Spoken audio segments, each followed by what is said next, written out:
Montserrat Caballé va ser una força de la naturalesa, la conjunció perfecta del talent innat i de la perseverança infatigable. Com una supernova, la llum de l'última gran diva operística del segle XX va brillar amb una potència superlativa fins a convertir-se en una espurna incombustible, un record inesborrable a la nostra memòria.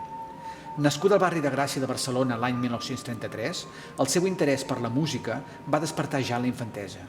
Les dificultats de salut i econòmiques de la família, agreujades per la situació inestable del país, no van aturar la jove i tenaç Caballé, que va esdevenir una cantant zelosa i extraordinària.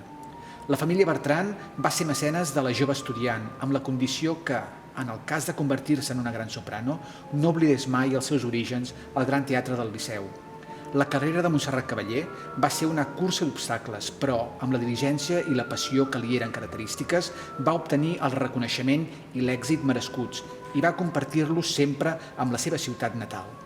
La seva va ser una veu virtuosa, escoltada en prop de 4.000 actuacions, en més de 100 papers i 800 cançons, i és recordada per tots per la humanitat i la senzillesa de la dona que la posseïa.